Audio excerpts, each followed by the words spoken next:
There are 4 two-story shop fronts in Ballinabricky, and these are the News and Tobacco Shop, the mysterious Club Lauer or Book Club, with the name appearing on the door there in a rather nondescript fashion, the Colosh to Brogan or the School, the Fitzpatrick Woolen Mill, Tig Sweeney, the Barber, a little play on Sweeney Todd, and Doc Barry, Tom Barry, the physician and chemist.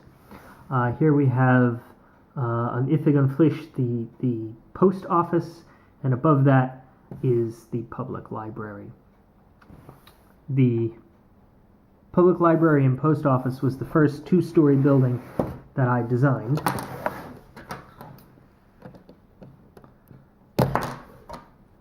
And the flag can be a little fragile there, but it's kind of innovative in a way. I have replicated one of the old Victorian era newly painted green post boxes that sits out on the sidewalk in front of the post office. The post office and library actually have windows on 3 sides, which is not the case with the other buildings. And if we can just open these up.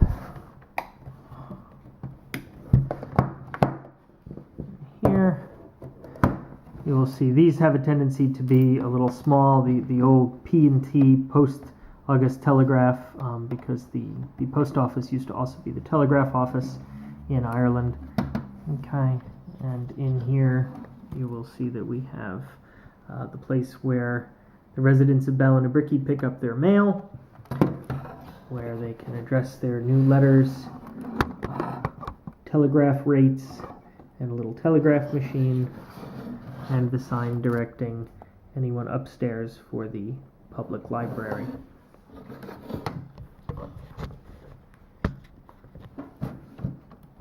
The library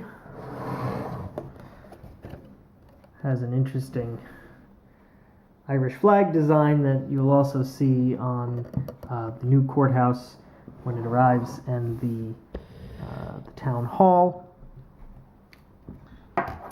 And inside our or library rather, we have, there are many books, shelves and shelves of books, a card catalog, little signs to be quiet in Irish, a sour-faced old librarian, and it's an interesting building to have, although it was harder to photograph in than I intended it to be originally, so that was a little disappointing, but I was trying to keep the building, all of these buildings, to be the size of a 16 by 16 base plate.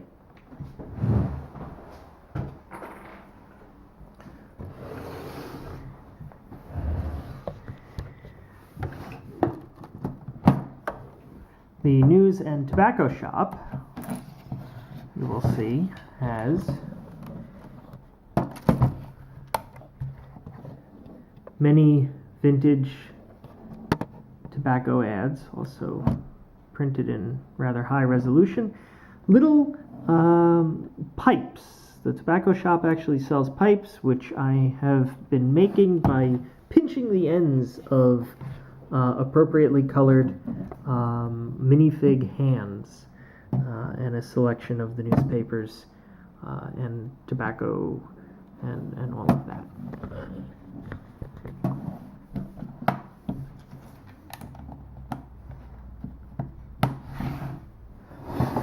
The book club, the purpose of the book club is not actually to be a book club. The purpose of the book club is almost like a Victorian era gentleman's club, a place where men can read, relax, conspire with one another.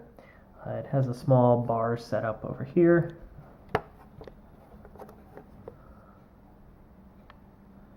And and a selection of books and a nice fancy carpet and all of that. And the translation of the rules in Irish, of course, but I can't get that in focus enough for you there. Basically translates to it is the first rule of book club that you don't talk about book club. The second rule of book club is you don't talk about book club. So it's you will see that featuring rather prominently in the upcoming story arc, The Stolen Child. This is where most of the plans to prove the innocence of Jonathan Swift are hatched. Here we have our school with its globe and the woolen mills with their with the mannequins in the window. I have to show you that in advance because the mannequins will open with the door. And so inside of Colosh de Brogan, we have the children at school, although sometimes this is used for adult classes at night. And there is Sister Mary Ratchet and her ruler in front of the chalkboard with a couple of period maps.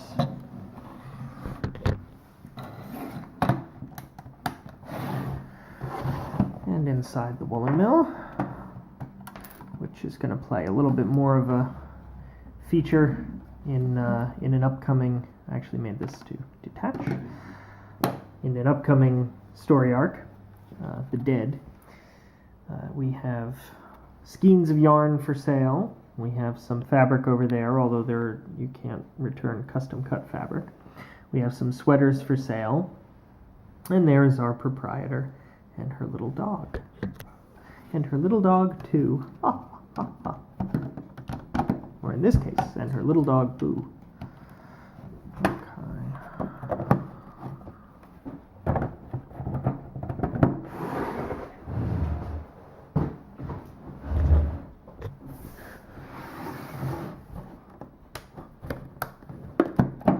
Okay, so our barber shop has the traditional barber pole, and inside we have swiveling chairs that are also capable of reclining. Here are the drapes for giving shaves, a little